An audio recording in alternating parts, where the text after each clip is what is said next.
Hello, I'm Richard Ridge for Broadway World. Tony Award winner Lea Salonga is returning to Broadway in the new musical Allegiance. Joining her and making his Broadway debut is George Takei, and we caught up with them at a cocktail party hosted by the Consul General of the Philippines. The train is getting ready to hit the station at the Longacre. George, how do you feel? The thrill gets bigger and more exciting and more energized than I ever could imagine. And to be here tonight at the Philippine Consulate General's home and listen to Lea talk about her excitement about it. She has been with us for the entire living moment of the musical itself, and she has infused it with her singular, extraordinary, luminous talent. She's brought leadership to it, and she's brought her extraordinary gifts. Glorious voice combined with amazing acting talent. And we just had a new song titled Stronger Than Before, and it was powerful and moving. Strong like stainless steel, and at the same time, the humanity of her singing in it was luminous. It was heartbreaking and heart strengthening. She's an amazing artist. What have the past few weeks been like for you? You're getting ready to move into the theater. What have the New York rehearsals been like for you with this production? Well, it has been a little hectic and challenging because we're getting rewrites, new production numbers. Lea just got two brand new songs. And so, it's constant adjusting, memorizing, learning, personalizing, absorbing into yourself, the new material. So it has not been a smooth ride, but that's what produces glorious work. And we have the previews coming up, and we've got our loins girded for a lot of changes, a lot of adjustments, maybe new lines, hopefully not new production numbers. And the thing that's so personal to me about it is I remember when the marquee first went up at the Longacre Theater, it was also kind of a heart-tugging moment because it's my parents' story, really. I was a child then in the internment camps, and I wished that they could have been here with me to see that marquee go up. I know they would have been proud, and I feel in my soul that they are still proud up there. Well, they're looking down on you, believe me. They'll be there for your debut. It's their story, and it's my tribute to my parents. And particularly, I've been haunted all my life. When I was a teenager, I wanted to know more about our incarceration. And I looked at history books, civics books, found nothing about it. So after dinner, I engaged my father in many, many conversations on the internment experience. Now, a teenager, 15 years old, feeling all the idealism and the inspiration that I got from Dr. Martin Luther King, can be very arrogant as well. An idealistic teenager is an arrogant teenager. And we had some tense back and forth. And at one of those discussions, I said, "Daddy, you led us like sheep to slaughter into the internment camps." And he stopped talking. It was a constant flow of conversation, but he stopped, and immediately I sensed that I had hit a nerve. And then he looked at me and said, "Well, maybe you're right." And he got up and walked into his bedroom and closed the door. I felt terrible. He's the one that suffered the anguish, the loss, everything that he and my mother had built up to the middle point in their lives, lost. And this arrogant teenager, not showing any gratitude for all of the sacrifices and the hard struggle to get back on our feet. I felt terrible. But his bedroom door was closed. And I thought, well, I'll apologize tomorrow morning. And when tomorrow morning came, it was awkward, and I didn't. And the more you put it off, the more difficult it becomes. And I never did apologize, and now it's too late. And I'd like to think that this is I'm sorry to my father for the things I said as a teenager. You're returning to Broadway. This is a big deal, and this piece is a big deal, isn't it? It's a big deal to me. I've been invested in it as an actor since 2009, which is when I came on board. I mean, the conversation happened in 2008.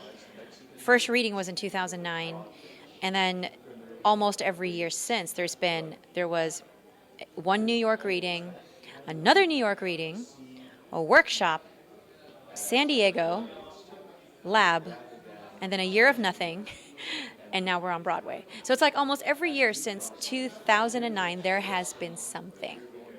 So I was still in my 30s when this happened, and the character that I got to play was very, very different.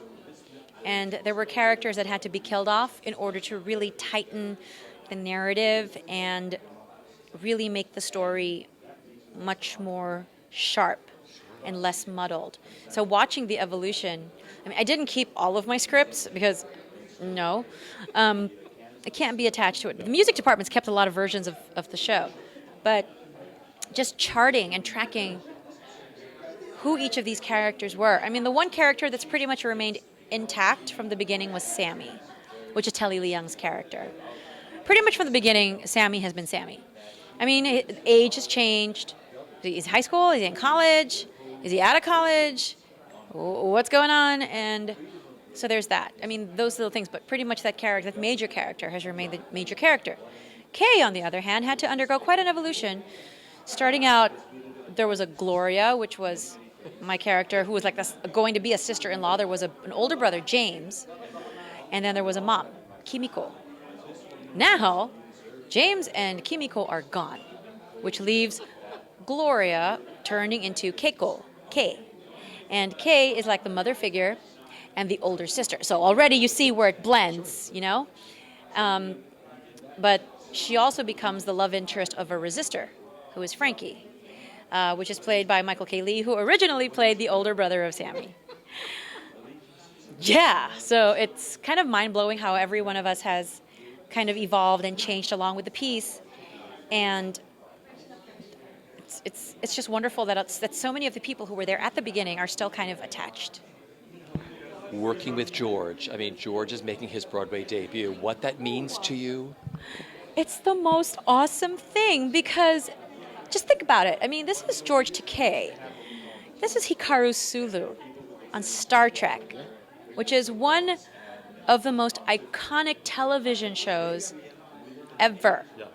There have been spin-offs. There was a recent movie that J.J. Abrams directed, and the fact that there is still fascination over Star Trek and that we know who these characters are. I mean, we know who Bones is. We know, the Doc. We know the beam me up, Scotty, is like and live long and prosper. And there's all of that which has made its way into the American lexicon, and for him, just thinking about that on that level, this star, this television star of this iconic TV show is making his Broadway debut at the age of 78. It's like, what? He's an author, he's a film star. I mean, we worked actually together in Mulan without working together, but we were in Mulan together. And now he's putting his legacy and what has been his experience as a Japanese American, it's going to be on stage. And I don't think that there is anyone in that room every day more thrilled about Allegiance than George. It is a show that every single member of the cast, production team, design team, crew members, stage management, it is a show that all of us feel a lot of ownership for and a lot of passion for, and we all advocate for it so strongly because this is a story of, not just because it's George's very personal advocacy and legacy project, But in each of these characters and in all of the things that are happening on stage, we find a little bit of ourselves, which makes us feel like we own something about the characters that we play, or even about somebody else that's on stage doing something. And with every rehearsal, with watching staging and choreography, I like just hunkering down and watching what's going on, even if I'm not in a scene, just so that I get an idea of what actually is happening and what I'm a part of. It makes me feel incredibly happy and blessed that I said yes in 2009, and to find myself on Broadway in 2015 in what I consider to be one of the most beautiful, passionate, honest shows that will ever be staged on Broadway. It makes me feel especially proud to be an Asian performer, to be a part of this, because you have to be Asian to be doing my part in the show. It makes me incredibly proud as a Filipino performer that hopefully there will be other Filipino performers that will look at us. There are 4 of us in the show. There were 3 and now there are 4. Long story, I'll tell you later over a glass of wine. But there are 4 of us. And every single person in the show is just feels incredibly blessed to be a part of this. It has become an incredible, wonderful, almost dysfunctional family of artists just creating this piece that we are only too excited to let the public see. It's not yet perfect. We are getting there. There are brand new songs that are still trying to find. There's one brand new song that's finding its way now into my throat, but it's beginning to settle in. So don't panic. It will be. You know me well. It'll be awesome. I'm just so excited to be back on Broadway, and it is 24 and a half years after Miss Saigon's opening. So it's really nice to be originating a production, to be singing brand new music, and to be telling a story that is not told enough.